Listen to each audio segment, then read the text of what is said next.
All right. Hello, everyone. Hopefully you can hear me okay. Perfect. It's a little bit loud, but welcome to week 10 of Interholistic Medicine. If you saw my latest video posted, you'll know that I'm traveling. I'm in New York right now, and so kind of closing everything out in the United States and back home to the Caribbean. So just wanted to jump on and get this video recorded for you. If you guys have any questions for me, feel free to let me know. I'll be emailing this out after we finish. So, all right, let me make sure. Right, perfect. Okay. So this week we're talking all about not only community, but more so our self-concept, right? And so if you're not familiar with what self-concept is, we're going to jump into it this week, really talking about how yourself, right? You see yourself in the world, your identity, who you choose to be in any given moment, and then how that relates to your environment, your relationships, and ultimately your community. So welcome new and returning students. Again, this is a self-paced course. We're in week 10 of Intro to Holistic Medicine. It's a 12-week course. So week 10, all about self-concept, community-based healing. We'll talk about ancestral healing as well. And so week 9 was all about our personalized care plans. It was about you building your own specialized 12-week treatment plan focused on the terrain model, not the Louis Pasteur germ theory. So remember, we are not diagnosing and managing disease. We're not thinking, oh, I have XYZ label and what natural substance am I going to give it? Instead, we're thinking about our foundation of our health first, what organ systems are weak, and then using that depleted framework as well as our subjective and objective tools.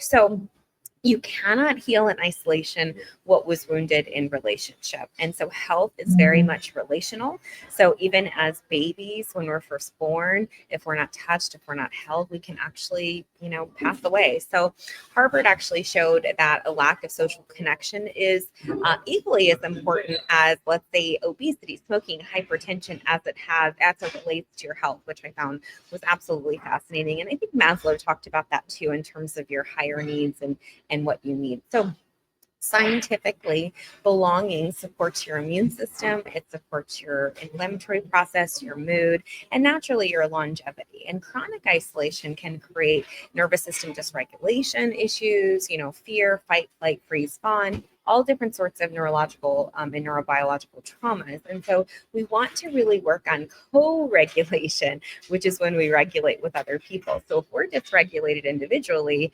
naturally we're going to be dysregulated in group settings. And so that shows up if you're super sensitive with people, or if you've been through trauma with people. Naturally, there's going to be some resistance there to even want to be around people. I know I'm like that for sure. I'm like, I don't want to people. So we first want to set our intention for healing. So remember, this is conscious, right? So we're not just going unconscious anymore. We are really getting present and embodying what's going on. And so what does that mean when it comes to our relationship? So first things first, we focus on ourselves. We focus on our self-concept, how we see ourselves in the world, our personal identity. And then from there, we can be really present and conscious to who we want in our lives. So I remember when I did exercises around like my core values and my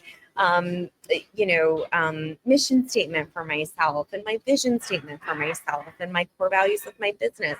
I also kind of was very intentional about the types of friends that I wanted to have in my life. So I wanted to have a business friend that I could talk business stuff with, but that was kind of different from like my artsy friend, let's say, who was really into art, really creative, right? And not that these two people couldn't be the same person, but I really wanted all of these different aspects of myself to get nurtured. And so I really was intentional about creating other people. That was after I did personal work with myself, really identifying what I wanted, what I needed in relationship.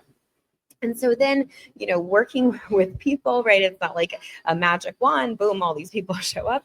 There are a lot of people that do show up. And then we can sift and sort based off of, what it is that we want, who it is we choose to be, but more importantly, how we want to feel. I know with my husband, I, journal once I got back from Peru, and I wrote primarily how I wanted to feel with him, not necessarily all the, 6 foot that, I wrote those things too, but really the focus was is how I felt around him, feeling safe, feeling vulnerable, because that vulnerability actually is going to strengthen your connection. When you can't be authentic and you can't be fully vulnerable with people, it makes it really, really challenging, and it can create imbalances in relationship.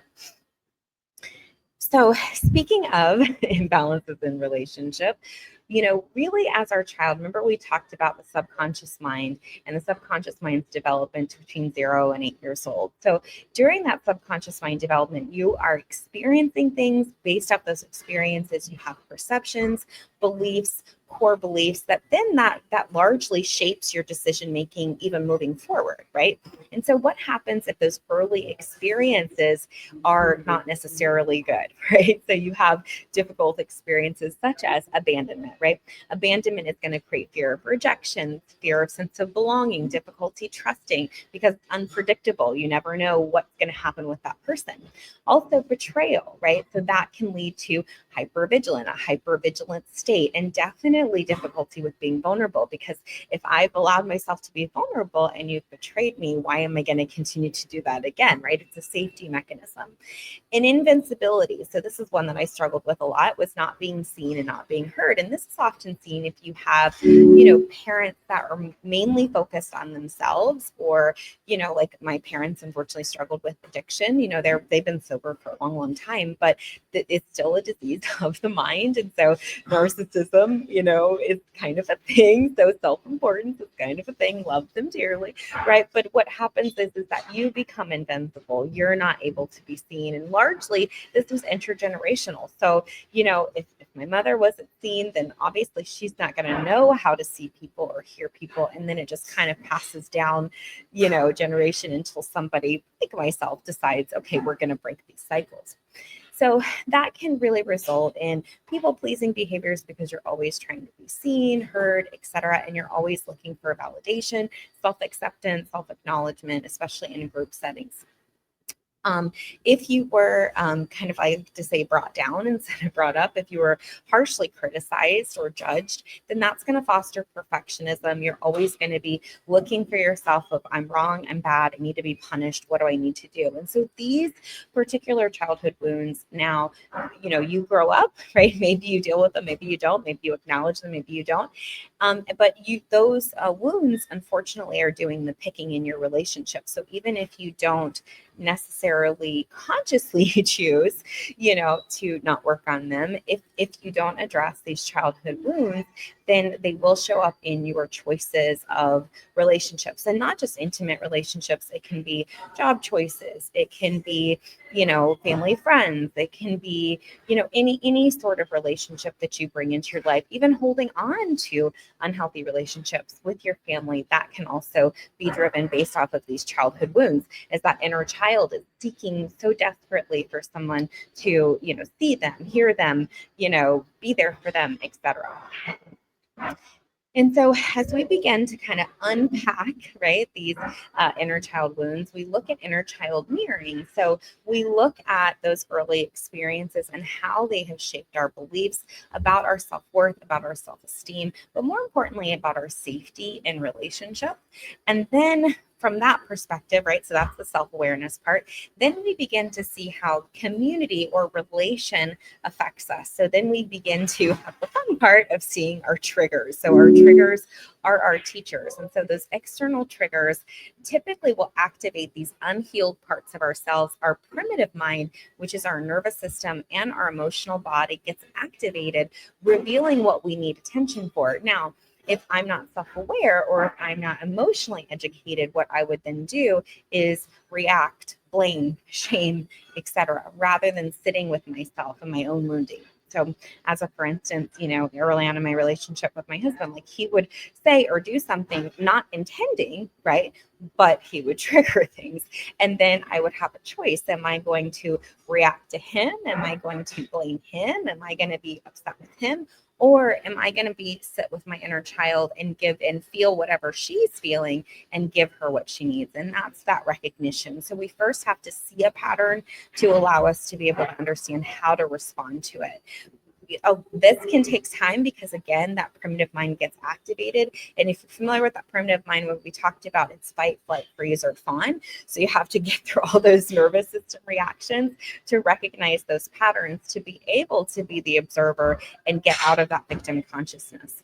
And then lastly, when you begin to recognize these patterns, then you begin to reparent yourself and you begin to give your inner child, really what she needs. There's one particular inner child meditation that I've given patients, and it's from the developer of Ho'oponopono, the Hawaiian meditation. And oh my gosh, when I give patients this meditation, they're like, I don't like this. I'm not going to do it. It's super painful. And the reason being is because it really activates your nervous system, really assessing those triggers, recognizing those patterns. But then also, if you can hang in there with that, you'll get to the other side where you'll be able to reparent yourself. But most of the time, people are either unacknowledging their inner child wounds, they're being triggered constantly, they're not seeing their own patterns or responsibility to even get to the place of reparenting. So this particular process can take somebody quite a bit of time. So I don't want to minimize it for sure, but I want you to understand that this is, even if this is a new concept for you, or this is a concept that we've been building upon, take this part slow, because we don't want to re-traumatize the inner child by rushing him or her through healing, or, oh, now you're broken, you need to be fixed, and all of those different things. We don't want to do that. We want to do the opposite. We want to love, acknowledge, accept, give space, give freedom to feel. So then we can use our closest relationships in our lives to also be able to determine our deepest patterns in relationships. So what does that mean? So, our kind of our 5 closest friends really reflect back to us those deep wounding patterns. But it also can reflect back our unmet needs, our belief systems, our perceptions, etc. But again, same process. Self-reflection, right? So seeing our role in these relationships. And again, we can't heal in a silo. So if you don't have those relationships, you're not going to be triggered to be able to see these things. Unfortunately, we don't often change unless we have these triggers, unfortunately. So we can't just avoid them. But when we have these emotional triggers, it really allows us to get a window into what wounds are unhealed from the past, which then, of course, provides growth opportunities for us to look at. So, even though I didn't like it, a lot of times in relationships, still, it was able to really show me where I needed to heal at and what I needed to work on with myself, so that I could begin to build really authentic relationships. And what are authentic relationships?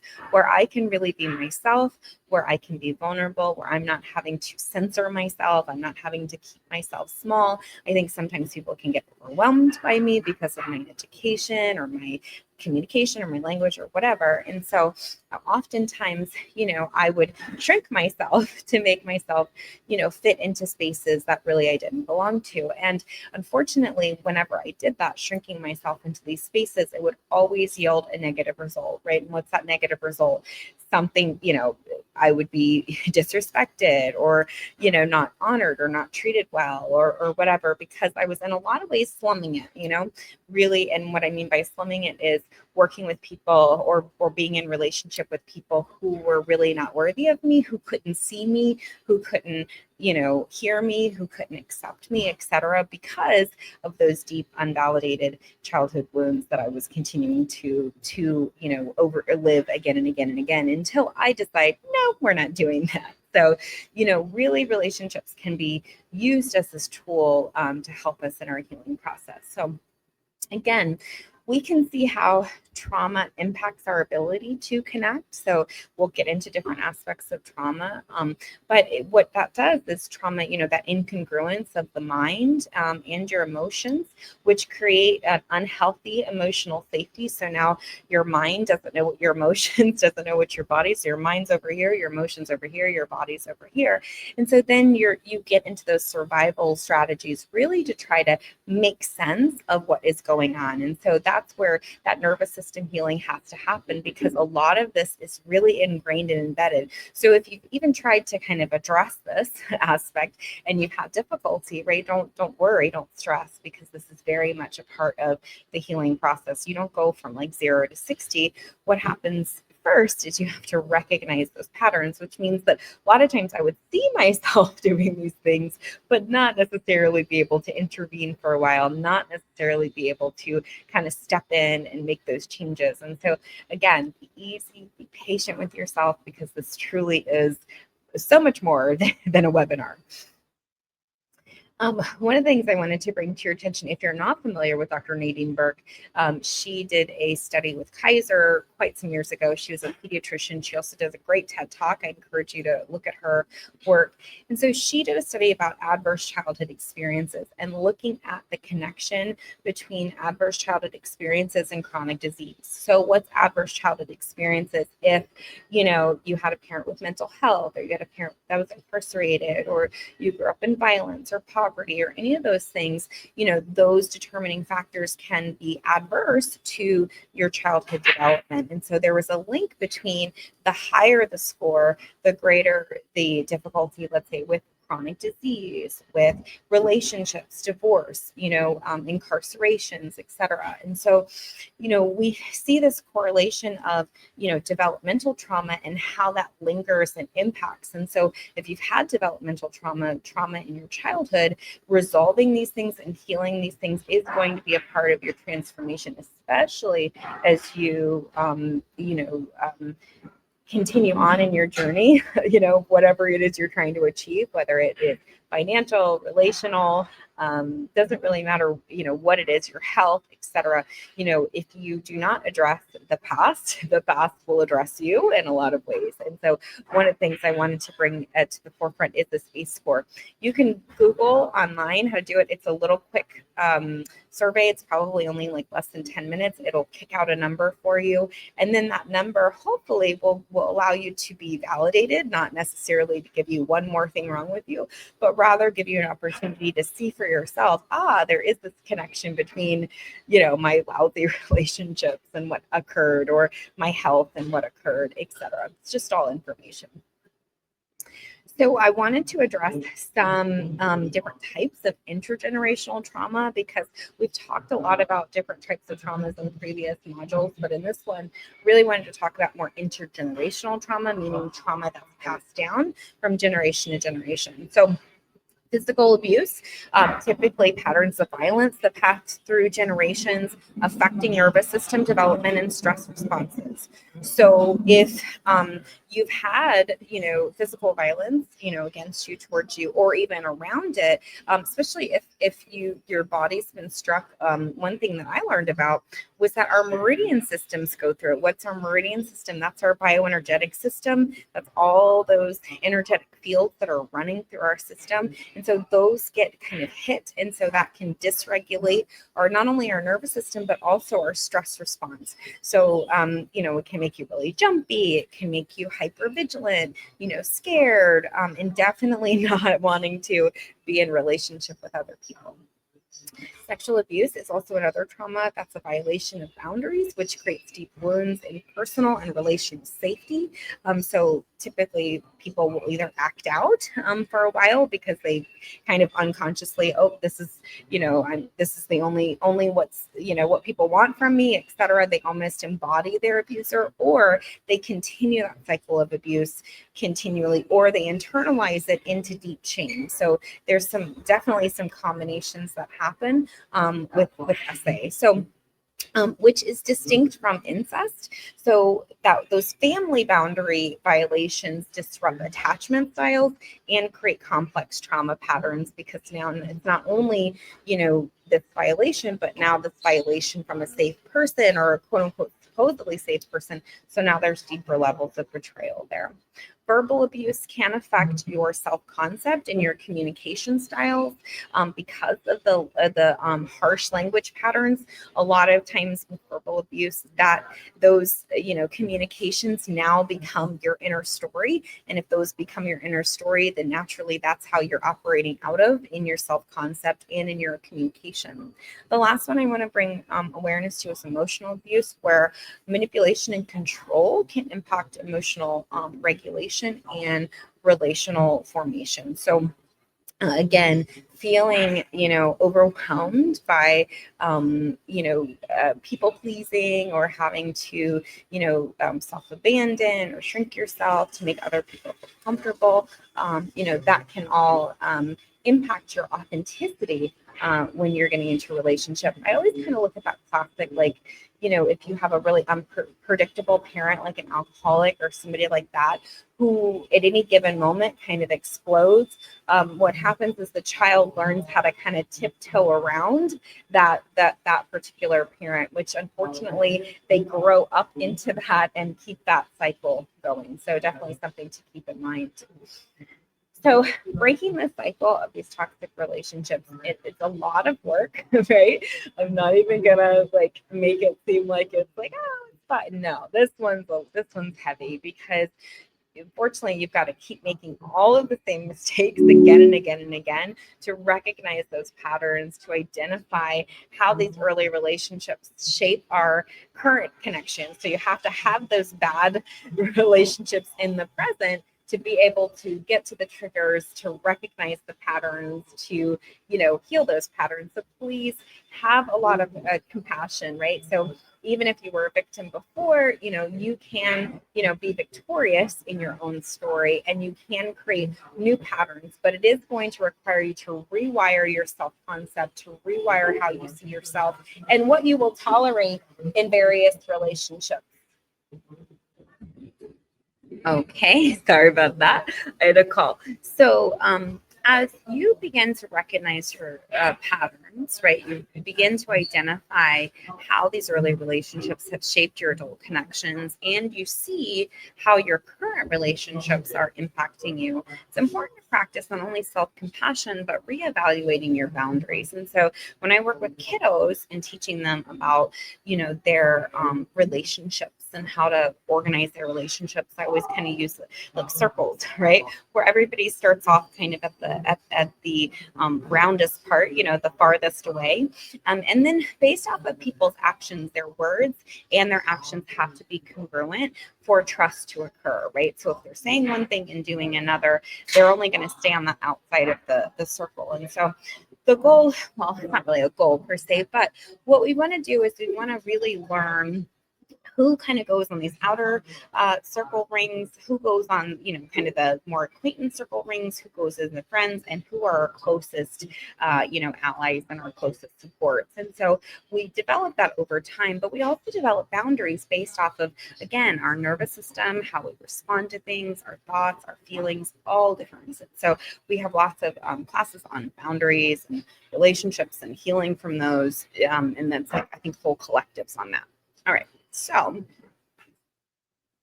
and then same thing with intergenerational trauma. Now, intergenerational trauma, which I separated these two. So trauma in your current relationships from childhood, right, is more of this life. But those intergenerational traumas, those really linger because they're so ingrained and they're so embedded, because generations have agreed to the insanity. And so we use that kind of same process of awareness where we recognize the patterns, but instead we're going to not necessarily look at ourselves, but we're going to see what the origins are within our family system. So that's where family constellation does great, because it may not be even in this particular lifetime. It can be previous, it could be from relatives you've never even met, you have no idea. And so the healing work on that really is not linear, right? Very multidimensional, very multi-layered, and really faceted. And that a lot of times what we'll see is if a person is recognizing their patterns in relationships, but it keeps happening again and again and again. And no matter what they do, to kind of change their patterns, recognize, create new boundary systems, that these unhealthy relationships that keep coming up. And so really looking at a deeper therapeutic, I like to do this on the energetic plane. So again, family constellation or clinical hypnotherapy, just something that, or even energy work, Reiki, something that is less invasive and less psychological.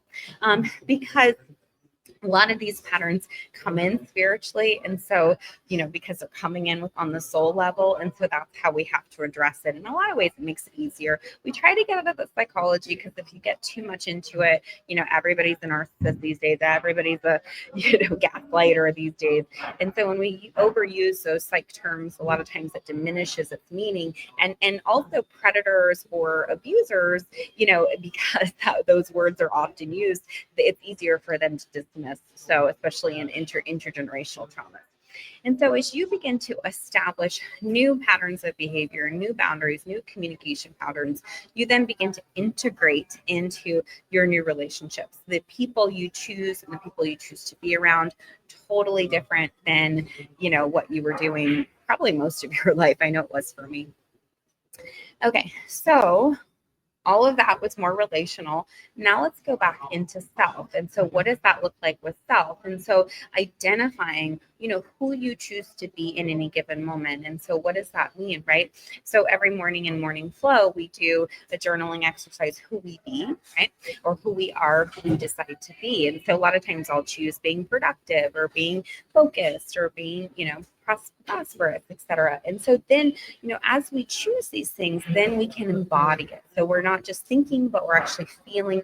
What does it feel like to already have accomplished, let's say, peace or relaxation or self-love, etc.? Because once we start to self-identify as a person that loves ourselves, accepts ourselves, etc., we're not going to tolerate certain behaviors from other people. Now, that doesn't always mean that it's going to be instant. Does definitely take some time. And so we want to have compassion with ourselves, but more importantly, we want to have self-awareness, because if we keep doing the same thing and expecting a different result, what do they call that? Insanity. So some of the signs of a poor self-concept are your people-pleasing, imposter syndrome, constant self-sabotaging. And so just recognize that each one of your thought patterns, each one of your emotional patterns and your actions and your habits and your behavior are all directly linked to your self-concept. So this definitely shows up in clinical practice. So if you're interested in moving forward in the holistic health coaching certification, this is like our first module that we work on, is your self-concept, who you choose to be in the world, showing up as the healed version of yourself, and then who you choose to bring to your practice. So we go over 2 core values. We go over your core values as human, and we go over your core values as a practice. That way you're not coming from this desperate place.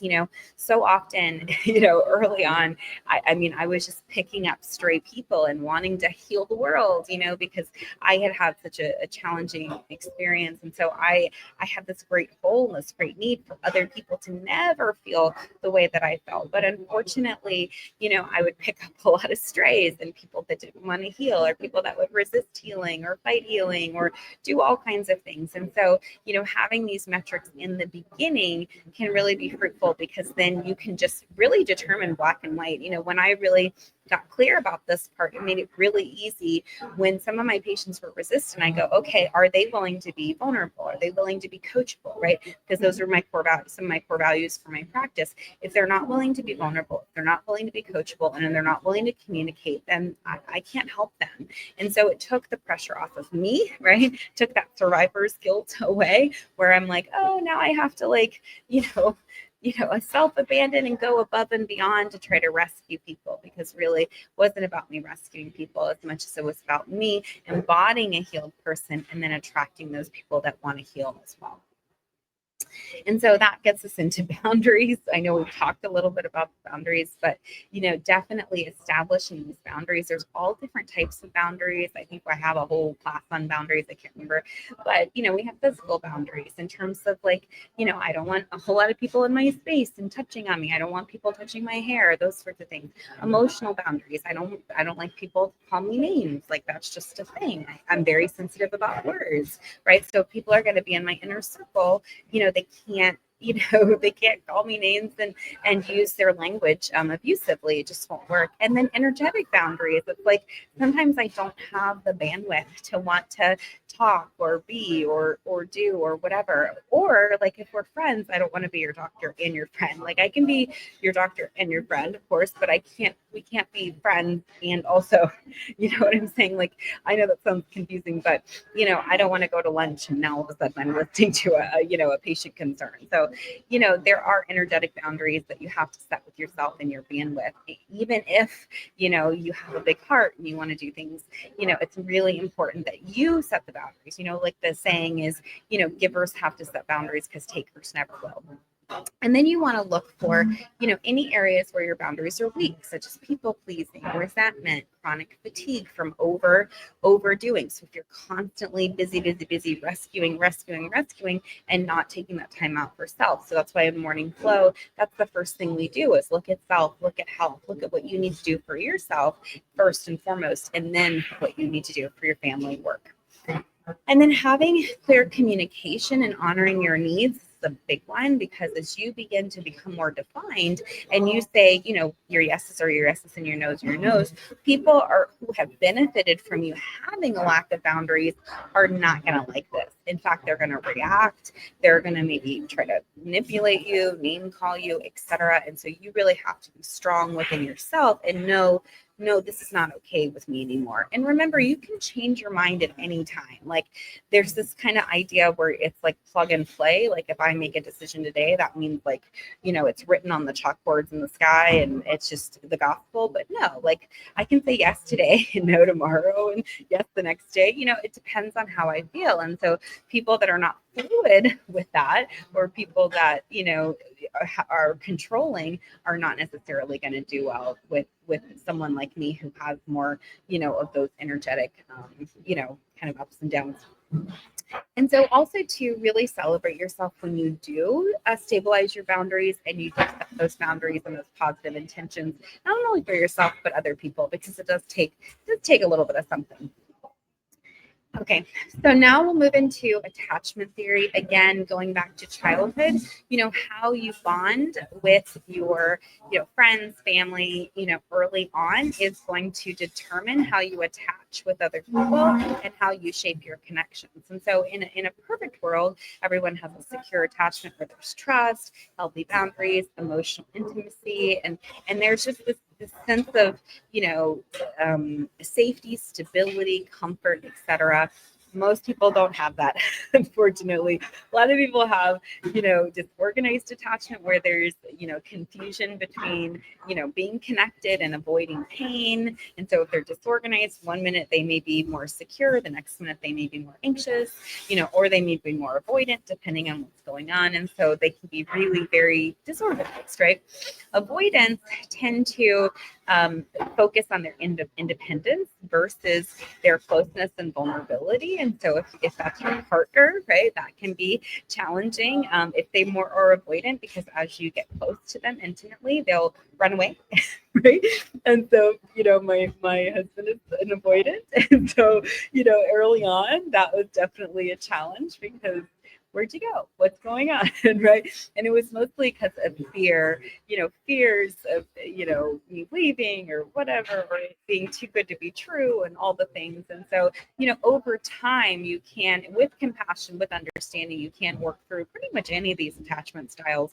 But knowing what your attachment style is, knowing what your friends or family attachment style can definitely help you, in ushering those relationships. Because it's not just about you. It's not like Marie Antoinette off of your head. Although sometimes, in the healing process, I have been that way. I have been very cutthroat about things, not willing to accept anything. And so if that's where you're at, it's perfect. You don't have to make it anything different, rush yourself along. Instead, you can really just be with where you're at.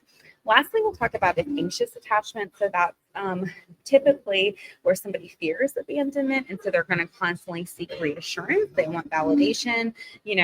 I've had a tendency to be on the anxious side as well. I think I've had all of these actually, but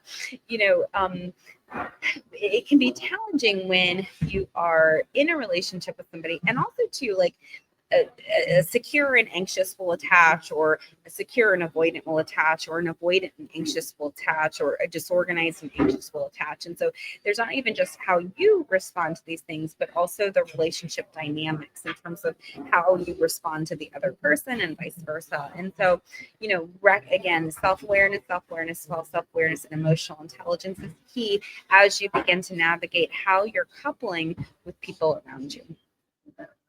So if you grew up in a lot of chaos, confusion, trauma, drama, etc., your interpretation of love is a little bit skewed. And so, it's always interesting when people are like, oh, I love you. And I'm like, if you love me, why would you do this, right? Why would you abuse me if you love me? That doesn't make any sense. And so just to redefine what love is, using the framework of love languages, just as, there's a whole book, you can read all about it, etc. Most people have heard of these. These are how you give and you receive love. So again, these are other ways that you can experience love without it being connected to, let's say, trauma or drama or whatever version of it, because again, people say, oh, I love you, but they abuse you. And, how could somebody love me if they are doing X, Y, and Z? So here are actual defined scientific ways that people give or receive love. Gifts, which are meaningful tokens. Some people love gift giving. I love to give. Gifts can be fun to receive too, but that's not one of my top ones. Quality time and undivided attention, deep connection. My daughter was really big on this, needing like my quality time because I was so busy all the time. Physical touch, definitely one of mine. Having somebody, hold your hand, rub your back, kiss your forehead, those kinds of things. Words of affirmation, definitely one of mine, where somebody validates you verbally, encourages you, oh, you're beautiful, you're this, you're that, etc. Acts of service, they're doing things for you. They're, this errand, doing that. Oh, I picked this up. Oh, I swept this. Oh, I, cooked dinner, etc. Now, people can have primary and secondary, love. So, words of affirmation, physical touch are probably my top two, but then also love a good acts of service and a good quality time. And so really 1 to 2, and again, there's a whole book. You can do a whole quiz with it, and you can learn all about it. And so this is not just a siloed information. In fact, none of these things are really siloed information. There's tons of data out there about that. But understanding your love language, but understanding your partner's love language and or your friendships love languages. That way you guys are connecting more on a healthy love level and not an unhealthy trauma-based one. So as we're wiring those healthy pathways, we need to have new tools. And so this is a new tool to help us. And speaking of tools, emotional regulation is going to guide this entire thing. How do we develop emotional regulation? Through meditation, through breath work. And we recognize we have to be self-aware. If we're not self-aware of what we're feeling, what we're thinking, what we're doing, we're not going to be able to respond in a healthy way. So making sure you can, slow everything down, process your triggers in a safe container so that you're not constantly reacting. So breathing before you, let's say that word or run away or get angry or whatever. And then learning techniques to regulate your nervous system to, get yourself more centered. I know, living in more patriarchal societies where, like men are very angry at women and they punch down on women because they can. I've had to really learn how to choose my battles in terms of how to respond, So my response may not be direct to them because a lot of times they want that reaction. They want to fight. They want to argue because they want to, prove me wrong sort of thing. So I've had to really pull myself away from my own emotional regulation and do a mantra like Wahe Guru or Satnam, which are yogic meditations, or, my husband listens to Reiki music, to connect the jaw. So, whatever helps you to be able to ground and connect using your breath, being out in nature, etc., so that you can process your emotions in a safe way without any suppression, and then allow that healing to unfold. That means no speeches, right? So if you are in a interaction with somebody and you get triggered, it's not about them, it's not about fixing it with them, it's about stepping away, recognizing your trigger, unpacking that, healing that, neutralizing that, and then if there's anything left over that you need to communicate to that individual, then you can do that, right?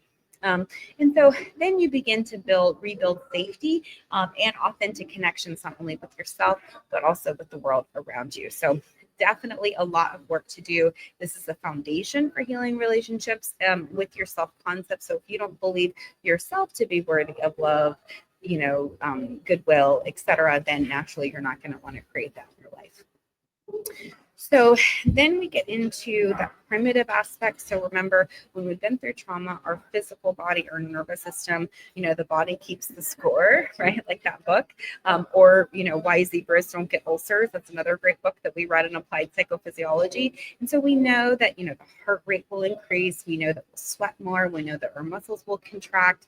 We know that various different things happen with our body when we're undergoing stress. And so using these tools as really, understanding, that you can, say, okay, I'm activated here, but then I'm going to use, let's say, tapping or breath work or Kundalini, or, in our 30 days to emotional healing, I have tons of tools. Like every single day, it gives you a new tool to be able to process through that difficult emotion, whether it's fear, whether it's grief, whether it's sadness, etc., and be able to release that out of the body and then integrate into a new neural pathway. So you have to process the old in order to create a new. You can't just, like the toxic positivity where, oh, we're just going to think happy thoughts, and yeah, that doesn't work, or we're not going to take in the negativity, we're going to just push it away. No, that doesn't work either, because your body has muscle memory, your mind has memory, everything has memory on a cellular level. So you avoiding, repressing, denying,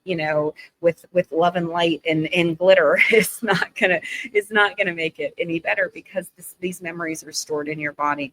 And remember, dis-ease, right? So the imbalance of ease and pathology, pathos word meaning suffering, and so we want to get these, and we want to be aware of our emotions, we want to process our emotions so that we can get to the other side of them. And again, amazing technique to rewire those neural pathways, mirroring. So looking in the mirror, right? Maintaining that eye contact. When I did a lot of landmark, for those landmarky people, we did a lot of, being with each other, right? So we'd have to stand there like in a line, like two lines, right? So there's people in front and we're in the back, right? And standing, across the call it a street, right? But it's not, across a row from a total stranger and staring them in the face, like for 5, 10, 15 minutes, like, whoa, you wouldn't even imagine what comes up in that process. So these are great things. You can do that with yourself, just in a mirror. And then repeating these words, right? Repeating whatever it is you're trying to manifest, or whatever it is you're trying to feel, without judgment, or even bringing negative things up and saying what needs to be said, and then, reframing it. So acknowledging it, validating it, and then reframing it. When you name something, you claim it, you really take its power away from it. And so then you want to really see and experience what your emotions are, and then what's your body, again, do you feel yourself tighten up? Do you feel yourself sweating? How are you responding? And we've talked about this when we worked on our emotions and we looked at, the stress module. Okay, so we went through a lot, right?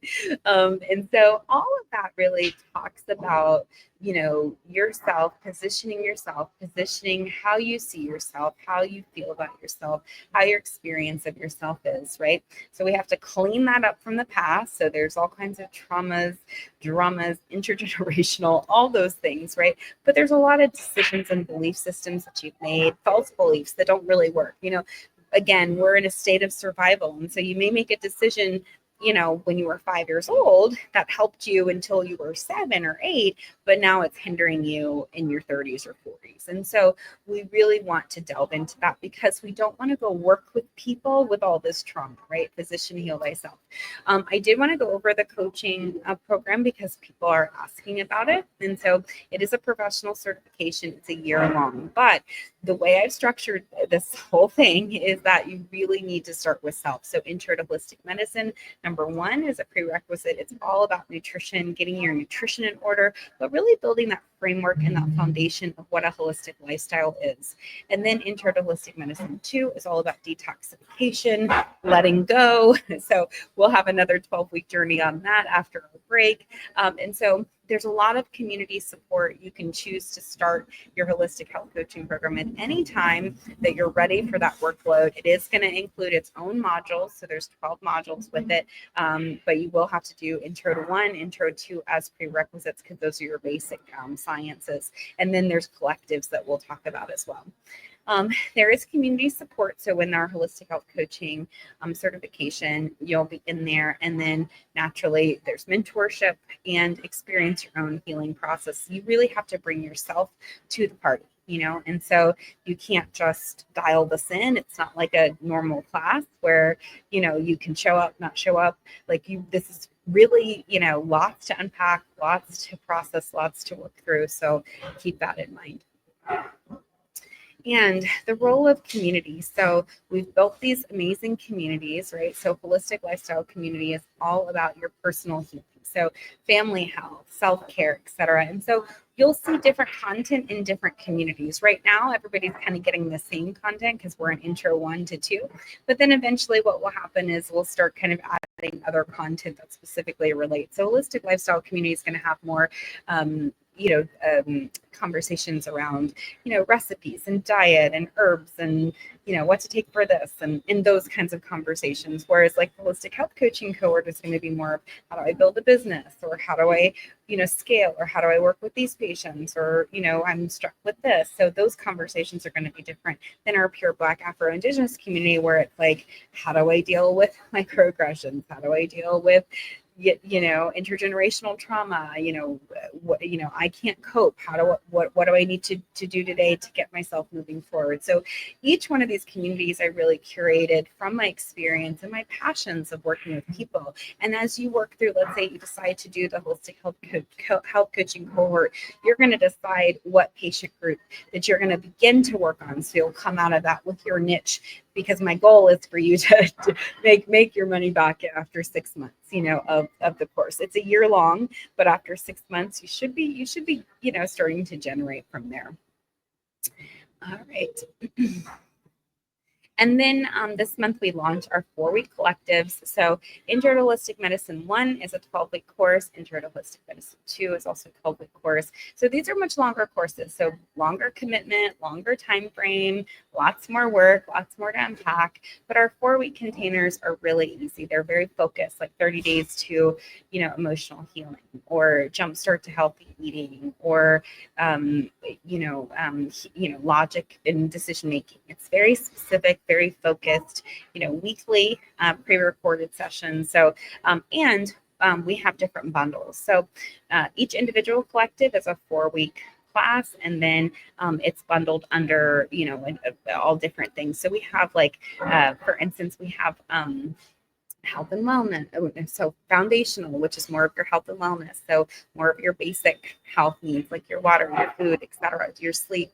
Then we have more, career coaching and development. So how to, more in depth into the sciences. Then we have more for cultural and spiritual health, more getting into kind of that intergenerational trauma, getting into shadow work, shadow integration, right? So these are just some of them. We have, mindset and those kinds of things, right? Emotional health. So we have various different, bundles that are very focused in one area. So that way, if you want to focus on, let's say, metabolic health, there is a bundle for that, which has multiple collectives in it. The collective is a 4-week course. And then if you have a bundle, bundles have about 4 to 5 courses in it, and then, so if you want to focus, let's say, on gut health, right, you can do, the gut health modules and have that focus in there. So it gives you the freedom under the holistic medicine umbrella to really, pick and choose whether it's physical, whether it's mental, whether it's emotional, whether it's spiritual, because we have so many different professionals that come from so many different angles. I work with mental health professionals, medical doctors, osteopaths, etc., other naturopaths, whatnot. Each course investment is $97 for the 4-week course, and then if you do a full bundle, it's $297 for the entire bundle, which is like I said, a 4 or 5 pack of classes. So very good deal. All right, so we have come to the end of our course today, and so I just wanted to hop on. I know this has a lot of information in it, and I will go over more on Saturday. But again, remember, this is just to kind of get your thoughts going, get your palate wet, get your juices going, to really think about yourself and how you relate to yourself first and foremost, and then how it is that you want to create your community around you and who it is that you want to choose to have in your life. The discussion threads are open. I've already put that on there. I also have put all of your videos on YouTube, so under the Intro to Holistic Medicine playlist, so you can see those in there, and then I'll slowly start to transfer those over into the course shell as we kind of get caught up. We're on week 10 of Intro to Holistic Medicine. We've got 2 more weeks, and then we'll take 3 weeks off, and you'll still be receiving kind of some bonus material during the more like case study style things for those 3 weeks, and that'll give you some opportunity to catch up, but mostly integrate everything that we have gone over. This is self-paced, so you can start at any time. Please don't wait for me. Because I will, be constantly teaching and going over new information, and I transform pretty fast because I've been doing this for a long time. So the reflection prompt that we want to work with in this particular week is, what is your current self-concept and how is it shaping your health journey? So think about how you see yourself in the world and how you see yourself in relationship to your physical health and well-being, and how do you think that is either impacting you in a negative way or really supporting, encouraging you in a positive way. So definitely think about that as we close out. I will be live on Saturday, so that'll be good. I'll have a couple hours where before I'm headed down from New York, I'll be able to jump on and do our normal Saturday class. Apologies, I wasn't able to do the Wednesday class just because my plane got all kind of moved around, but I wanted to make sure that I recorded this for you guys so that you have it, so that we stay on track for week 10. So if you have any questions, feel free to let me know. You know where to find me. Anywhere pretty much on all the socials, but also on the course shell. And you can send me an email, a text message, or even chat in the portal. So let me know what your questions are, your feedback is, and I'll look forward to seeing you guys on Saturday.